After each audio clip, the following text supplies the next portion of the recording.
Yo, what's up? Kind of late on getting these videos. I've missed a few posts in the past couple weeks. I've just been busy, nothing crazy. Just winter time, working, and then had some people from the gym competing, and then traveling for work and a little bit of everything. Summer, still nothing compared to the summer, but a little busy, not getting things edited and put out, but training's been just going. It's been just things are feeling good. Every once in a while, the SI joint, the back gets a little irritated, but nothing that feels like it's setting me back for multiple days. So overall, happy. I mean, I even not that I have any video on the YouTubes here, but I even was able to do my conventional deadlifts versus bands without a belt and experienced no ill effects from it. And that's reassuring, because the last time that I did conventional deadlifts, during the exercise and in the couple of days after, it was super irritated. Did not experience that at all this time, despite the fact that there was about 20 something hours of driving in the days around that. So happy with that. Anyway, these two sessions just got a back squat session and a front squat session. Both of them went pretty dang well. I'll comment on the exercises as a voiceover, but pretty well. I like it. I was happy with it. So here are the back squats. We're focusing really hard on bracing, just making sure I am maximally braced under this weight, because I don't want extra movement, any flexion in the lumbar spine to cause my my SI issue to flare up. And so I brace hard against it, and I feel like things look and feel good. This day I was supposed to work up to, I think I was going to do a set of 3 at 485, and ended up misreading it and doing a set of 5 at 485, which is I mean, in just knee sleeves, I mean, historically, we're talking like going back about 10-15 years, anything over 405, I've been throwing on the knee wraps just for a little extra safety on the knees, and I've only got the knee sleeves on for these, and things just felt good. I think depth was quality. I mean, not quite as low as what my mobility allows and what I normally go for, but just again, not trying to have any sort of lumbar flexion and no butt wink, nothing like that to risk a flare up that sets me back. So super happy with the weight I was able to push on these, with how I felt during and after. Really just nothing major. And then final back down set, I think this is at 435 or 445 or something along those lines, for another set of 3 or 5. I don't remember. We'll see, I guess. It's about to happen. Still, even with the lighter than the maximal weight, we're going to focus on maximal control, maximal bracing. You can see just, no deviation with the no forward lean, no crazy forward lean from beginning to end. Hips are staying pacing with the shoulders. So if you don't know that, that's kind of a goal that you should have as a lifter, is don't let the hips rise faster than the shoulders do. If you can at all help it. I understand people's leverages are different, but really get those hips high, and then you're relying a lot on this turning into a good morning. Familiar with old time David Goggins, not the motivational speaker David Goggins, but a different David Goggins. He used to have crazy good morning squat, 880 pounds or something like that, and almost looked like a straight up good morning when he was done. But we ain't all David Goggins.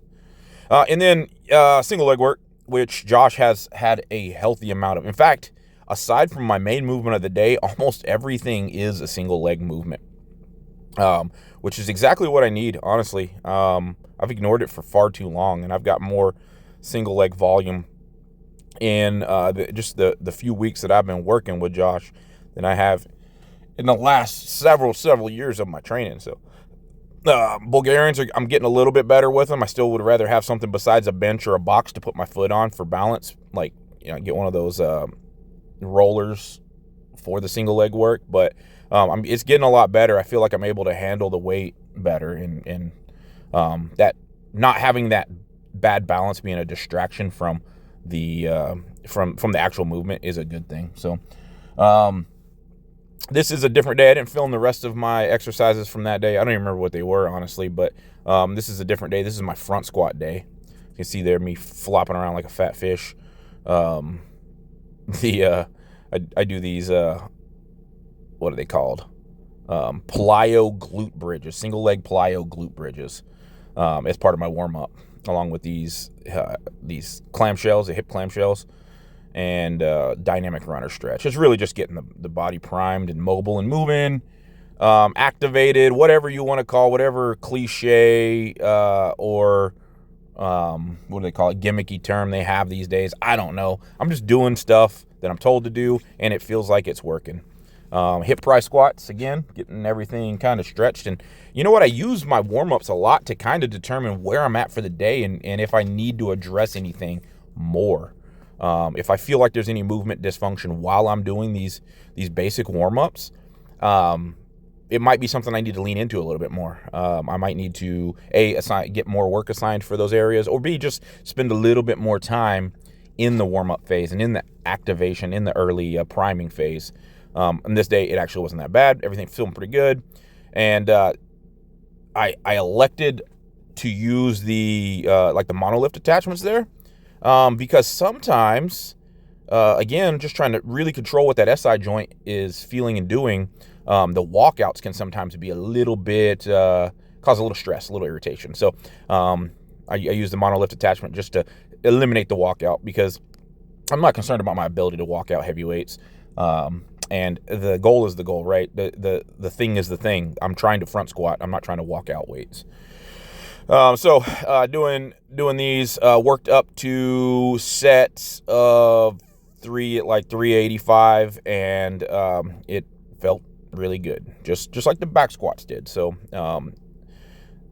really focusing on trying to get the torso upright and trying to get depth. I can get a little bit more depth as a front squat than I can as a low bar back squat. So I like that. I feel like it getting some good depth, getting some good range of motion is really good for the adductors and just overall hip health. So happy that I can hit good depth on these without any sort of extra back pain or any back pain at all, really.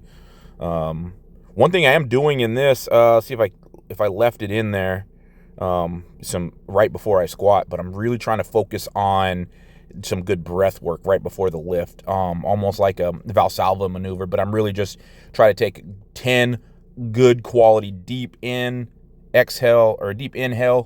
good exhale, and kind of like not hyperventilate. I don't know the real term for it, but yeah, just trying to really exchange some air before I go. And I feel like it does help with the nervous system and it feeling, everything feeling a little more safe and stable. So it's something I watch like Martins Licis do before he lifts. You can see here, this isn't even the beginning. This is after I've snapped the belt shut. So even before I snap the belt shut, I do a few deep breaths. But something I see Martins Licis do, and that guy is like really cerebral with his preparation and approach to lifting, and so, I've used breath work in the past, more so to really kind of regulate, regulate like my tightness, my looseness as well, to gain more mobility. But in this case, it was just really just trying to get the nervous system, prepared for the work. That might be all woo-woo, hippie science stuff to some. I don't know. It works for me. So then I moved on to this, something I've never done before, a split stance good morning. I only got 135 on the bar here because I'm completely unfamiliar with this movement, and I don't know exactly what it's supposed to feel like. The first set, I had my squat shoes on, and then the next two sets after that, I switched to just barefoot, because I don't think that the squat shoes with the elevated heel is really good and allowed for the hamstring to get as much stretch as it otherwise should. But yeah, it's kind of a cool movement. When I can get the groove right, you can really feel it on the hip and the glute, and of course the hamstring. I had hamstring soreness almost immediately after doing this. So great hamstring exercise, good glute work, good for the hips. And I think really, if we're looking at carryover into our throwing sports, single leg hinging movements are not at all a bad thing. So maybe this is something y'all want to throw in, try it out. I don't know. Like I said, brand new to me. I can't tell you if it's going to do amazing things, but it's just another exercise, another single leg exercise that I haven't been doing for years, that I think is going to end up to making me a more capable, stronger athlete, and a healthier athlete as well. Because single leg stuff actually does contribute to joint health and everything. Like my hip health is going to be better as a result of it. So. Yeah. Look how fat I am, too. Gosh. I don't know. I might lose weight, I might not. I just got a big core, too. Doesn't help. Makes me look super fat when I'm only kind of fat. Unfortunately, I had to cut this one short. There's a few exercises left that I couldn't get after. Time's getting late. I've already had a few late nights. Been a long week already, and it's only Wednesday night, but it is what it is. Decided to skip a couple of the exercises in lieu of making sure I get the mobility, the stretching and stuff done that I need to get done. I feel like that's probably more important to my health than getting a few of the extra strength work or the extra hypertrophy work done. I think with the exception of I probably should do the Copenhagen's, but I'm not gonna. I'm gonna get the stretching done. But really though, pretty happy. Today's squats, front squats, did 385 for a set of 5, then a set of 3, then another set of 3. I was only supposed to do 355 on the last set, and decided that maybe that 385 that I had picked for my 85% weight was a little too light, and decided to go ahead and get some extra volume with that weight. But pretty happy with that. Then I did those split stance, single leg good mornings. Never done those before, so a little foreign movement. Weight was pretty light, just tried to control the eccentric. So I only had 135 on the bar, controlling that eccentric, getting used to the movement. I think I could push those up. Historically, I've been pretty dang good at good mornings, at least loading them up. I've had a pretty heavy load relative to my squat before. But anyway, training's actually going pretty good. Other than a couple of sessions that I've missed or not completed all the way through, I'm happy with it. Body is feeling better and better. Still dealing with this jump, but I think I can mitigate it. I think I can knock it down some. Exciting news though. I have 2 invites already in the bag for the season, 2 early season invites. Early May, first weekend of May, I'm going to be headed down back to Albuquerque for the Rio Grande Valley Celtic Festival. I'm fortunate that Grant and Mona have invited me back. Really excited about that. I do hope that Grant's health is coming back. I know he had a little bit of a health scare here recently with hospitalization.